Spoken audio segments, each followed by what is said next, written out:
In around 2006, fall of 2006, Penny and I were involved with a life group, and one of the first life groups at the church. And some of the folks at the life group were involved with the Reno-Sparks gospel mission and the recovery program. And through that, we were just led to volunteer down there and start helping out in any way we could. And so I started teaching a class called Measure of Maturity, and that the program had. I was teaching one of those segments. And after I taught that segment for a little while, opportunity opened up for me to begin preaching. And so that's pretty much how Penny and I got involved with the mission. I would go preach and teach my class, and Penny would go in the cafeteria, read her Bible, and fellowship with some of the women that were there at the time.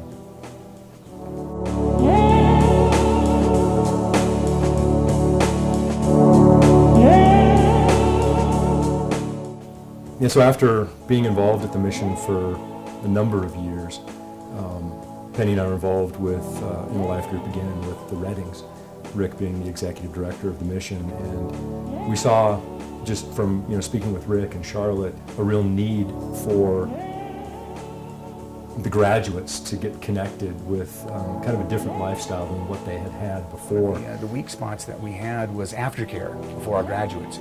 The graduates are with us, the clients are with us from 13 to 16 months, and then they graduate, and we don't have anything. We don't have an aftercare program or building or arrangements for them.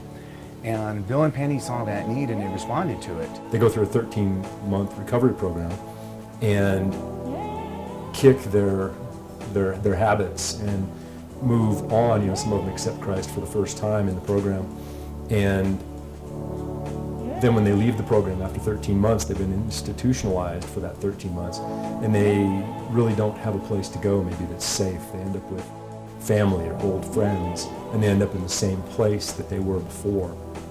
And it was at that time that God led Penny to think that maybe we could do something about that we could in some way help these graduates, these people who are coming out of the program, transition into a healthy lifestyle.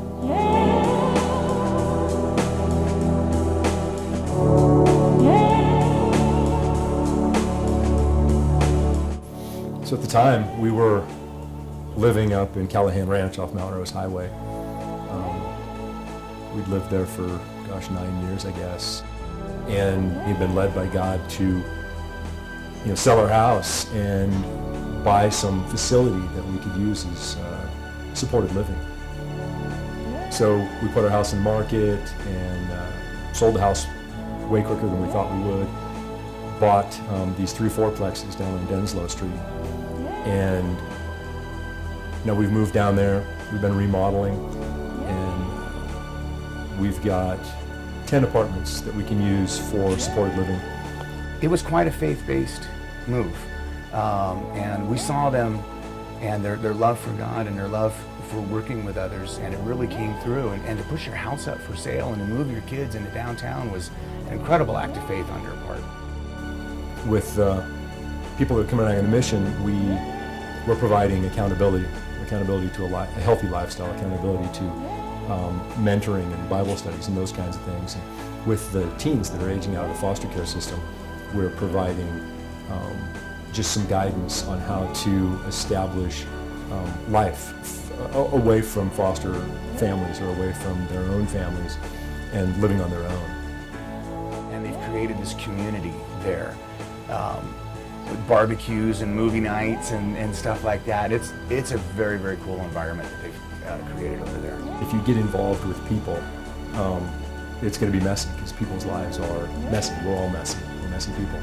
And so one of the things that we're seeing and being involved with just the people that live here on Denslow is that people's lives are messy and things are not perfect in this imperfect world that we live in. We're having challenges with various segments of society, both the people that live in our buildings and the people that live around us. It's a very different world than what we left on Callahan. A few days ago, I literally felt like throwing in the towel. But God led me to read about Elijah, when Elijah wanted to throw in the towel after he had done the whole, bringing the fire down on Mount Carmel. and how he felt alone, and he was just kind of whining to God, and God basically said, look, Elijah, I've got something I need you to do, and I need you to do that, and oh, by the way, you're not alone.